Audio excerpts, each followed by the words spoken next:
Boas-vindas! Hoje a gente tem um material, olha, muito instigante para nossa análise. São trechos e ideias centrais do livro Apaixone-se pelo problema, não pela solução. O autor é o Uri Levine, que muita gente conhece, claro, como cofundador do Waze. Isso mesmo. É um livro que já foi chamado até de Bíblia para empreendedores, e quem disse isso foi gente do calibre do Steve Wozniak, cofundador da Apple, né? Exato, um peso pesado. Então, a nossa missão aqui é mergulhar a fundo nessas ideias, tentar extrair os principais insights do Levine sobre como construir negócios de sucesso e com um olhar especial para essa filosofia dele que é um pouco diferente, né? De começar pelo problema. Exatamente. A tese central dele é essa. O segredo não está naquela ideia genial de solução que aparece do nada. O ponto-chave é identificar um problema real, sabe? Um problema que incomoda mesmo muita gente. E aí sim, se apaixonar de verdade por resolver esse problema. Essa filosofia não só deu origem ao Waze, como está na base de várias outras startups que ele fundou ou ajudou a construir. Ok, então vamos começar a desempacotar isso por aí mesmo. Por que essa ênfase tão grande em se apaixonar pelo problema? Por que não pela solução, que parece ser a parte mais, sei lá, empolgante? Parece, né? Levine é muito enfático nisso. Ele conta que o ponto de partida de quase todas as startups dele foi uma frustração pessoal, algo que incomodava ele mesmo, no dia a dia. Por exemplo, ele odiava congestionamento. Aí, pá, Waze. Aham. Ficava com raiva de pagar mais caro em passagem aérea. Nasceu o Fairfly. Faz sentido. Sentia que pagava taxa demais na aposentadoria. Veio a Pontera, que antes era Fix. Até aquela desconfiança básica de levar o carro no mecânico. Sei bem qual é. Virou inspiração para criar a Engine. É quase um mapa das irritações dele que viraram negócios. E essa abordagem de começar pela dor tem umas implicações práticas bem concretas, sabe? As empresas que nascem focadas no problema, elas se fazem uma pergunta diferente todo dia. É tipo, a gente está mesmo progredindo em aliviar essa dor para os nossos usuários? E a forma como elas se apresentam para o mundo também muda. A narrativa não é, nosso sistema incrível faz isso e aquilo. Não, é mais, nós ajudamos pessoas como você a evitar aquele problema chato ABC. Entendi. Isso cria uma conexão na hora, porque a frustração é uma linguagem que todo mundo entende. Cliente, investidor, todo mundo se identifica. Faz todo sentido. É como se fosse uma validação quase que imediata, né? Exato. Se você descreve a dor e as pessoas em volta falam, nossa, sim, eu também odeio isso. Pronto, você já sabe que tá no caminho certo. Mas o Levine também fala muito da paixão nisso tudo. Ele diz que é essa paixão pelo problema que segura a barra do empreendedor na jornada que ele até chama de montanha-russa. Sim, essa analogia da montanha-russa é super central no livro dele. É cheia de altos e baixos, emocionais, financeiros. Ele até detalha que a fase de captar dinheiro, de buscar investimento, é pior ainda.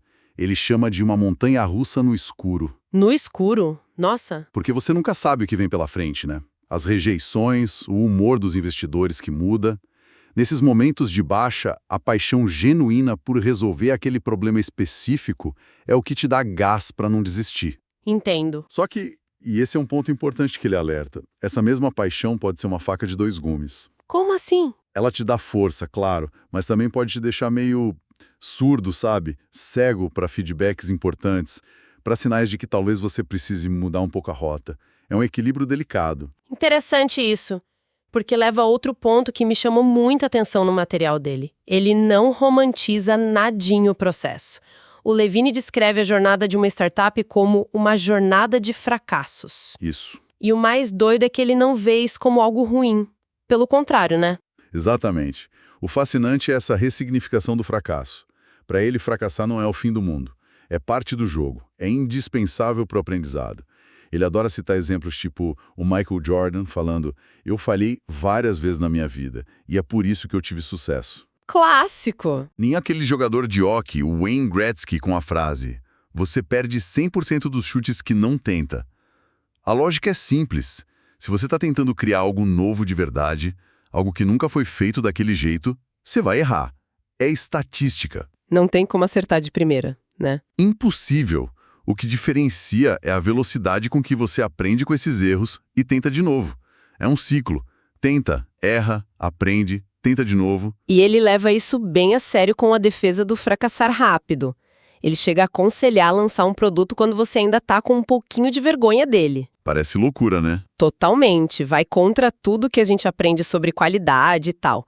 Mas a lógica dele é: pega feedback do mundo real o mais rápido possível, antes de queimar um monte de dinheiro e tempo em algo que talvez ninguém queira. Faz sentido. Ele cita o exemplo da Dell, que inverteu a lógica da indústria. Primeiro vendia o computador customizado pelo cliente para só depois fabricar. Isso.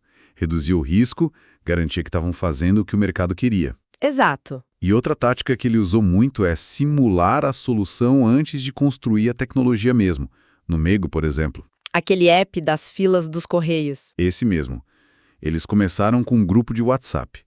O pessoal mandava o que precisava e a equipe do Mego ia lá no correio e fazia tudo na mão, por trás dos panos. Sério? Que trabalheira! Pois é, na Pontera e na Refunded, que precisavam analisar documentos. O reconhecimento de caracteres, o tal do OCR. Sei, a tecnologia que lê o texto. Isso. Era feito por gente, manualmente no começo. Para quê? Para validar se a proposta fazia sentido para os clientes.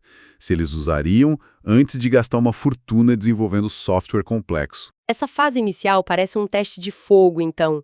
Ele fala da travessia do deserto sem tração. Aham. Que é quando você tenta de tudo, lança a versão nova, muda o marketing, ajusta o discurso e nada parece funcionar.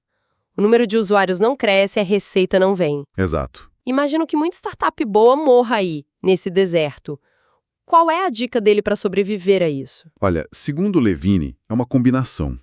De um lado, persistência, teimosia mesmo, alimentada por aquela paixão pelo problema que a gente falou, e do outro lado, uma capacidade quase sobre-humana de ouvir os usuários, mas não só ouvir o que eles falam, sabe?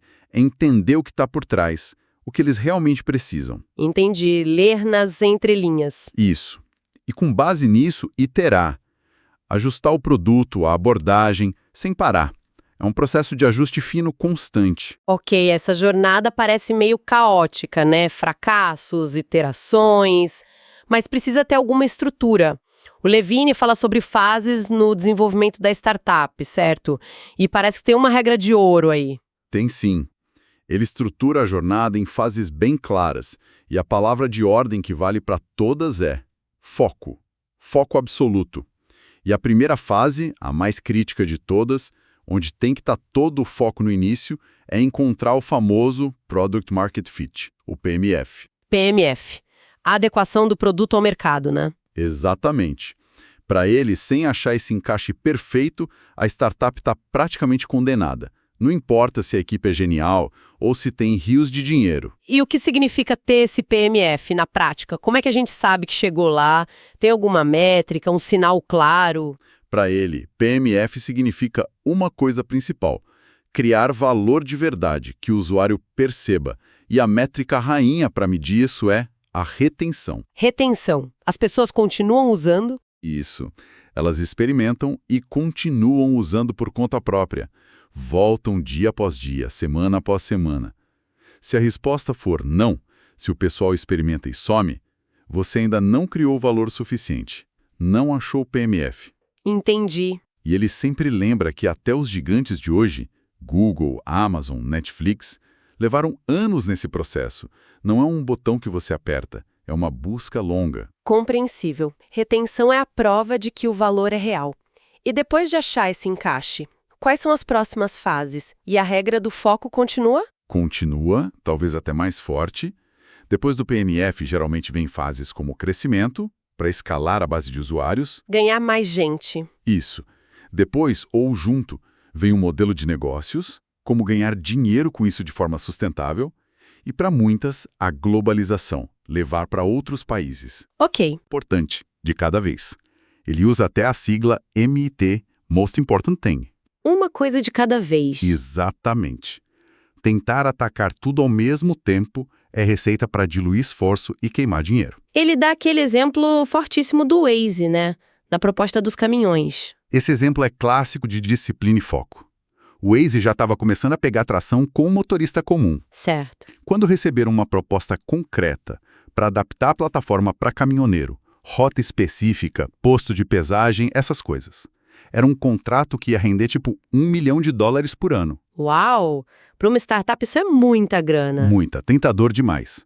Mas eles disseram não. $1 milhão, caramba! Precisa ter muita convicção para recusar. Mas por quê? Porque a coisa mais importante, a MIT deles naquele momento, definida pela equipe, era transformar o Waze no aplicativo padrão de navegação para motorista comum no mundo todo. O foco era 100% nisso.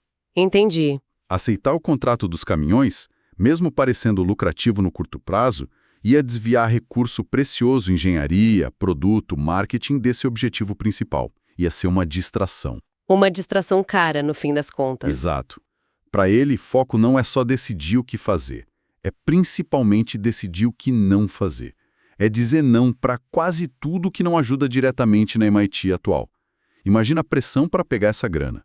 Exige uma clareza de visão impressionante. Realmente. E essa disciplina é chave. Tentar abraçar o mundo, ainda mais antes de ter um PMF sólido, é um erro clássico.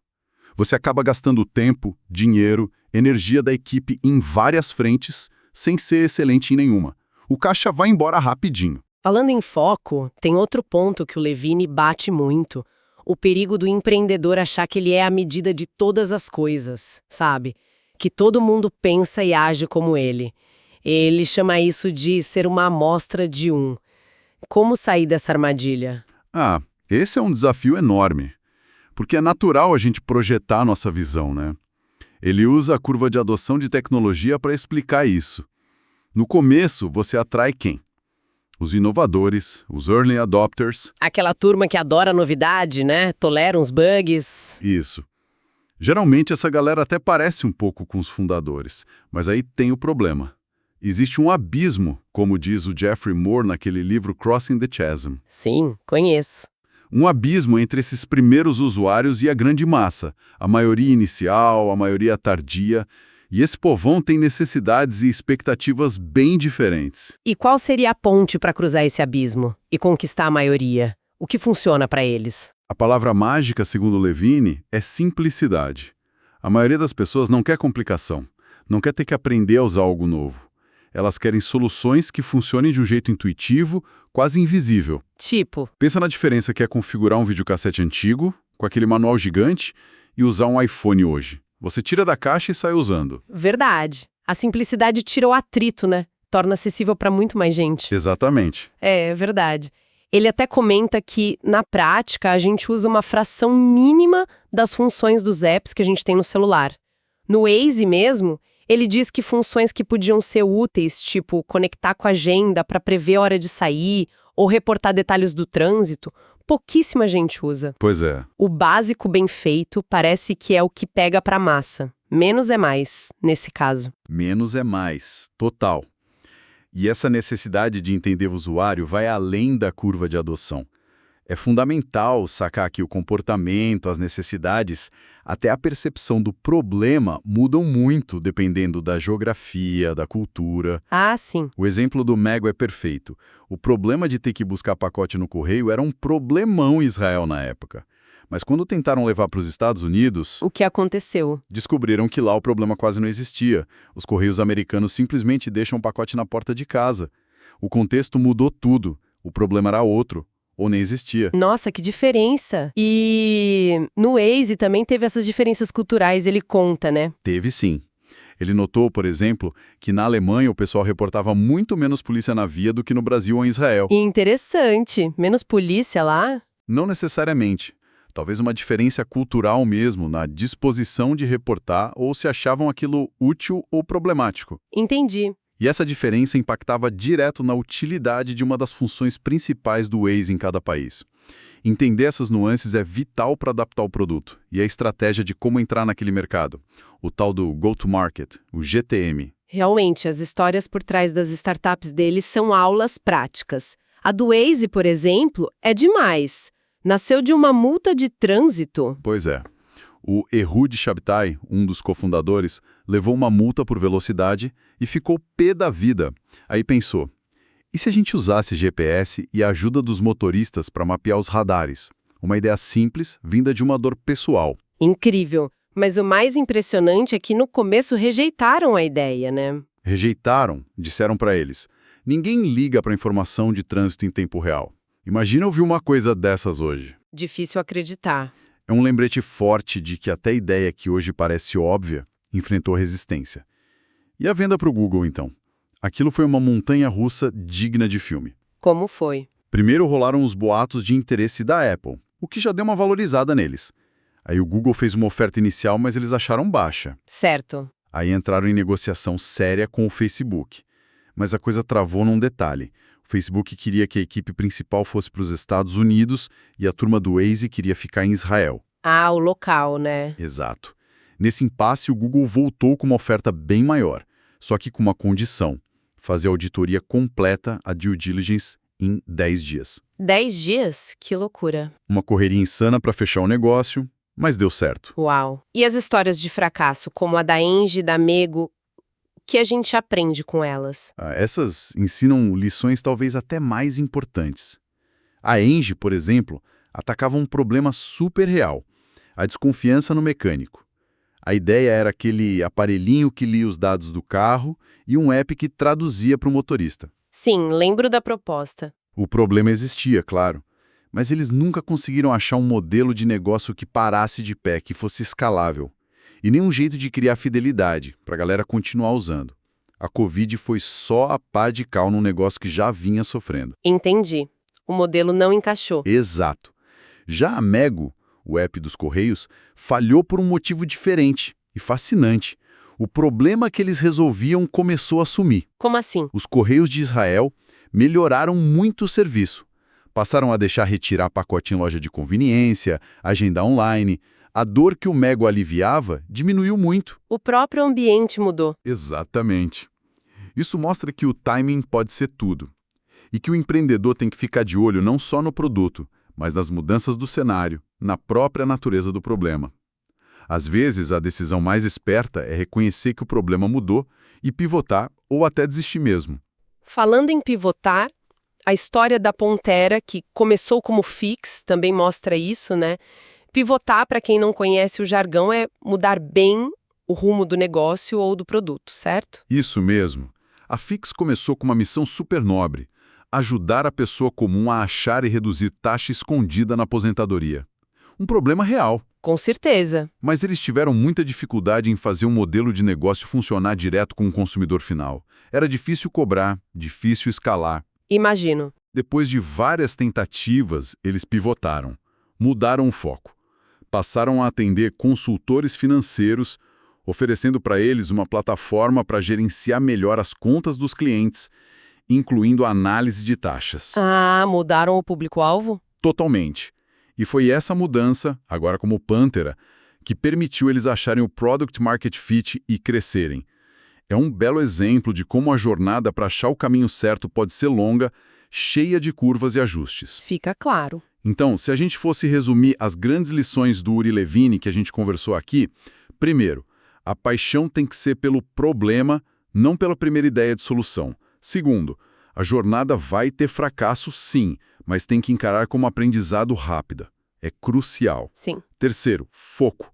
Dividir em fases, concentrar na coisa mais importante de cada vez, começando sempre pela busca do PMF, que se mede pela retenção. Além disso, né, a importância de entender o usuário de verdade, sair daquela armadilha da amostra de um, buscar a simplicidade para conseguir chegar na maioria.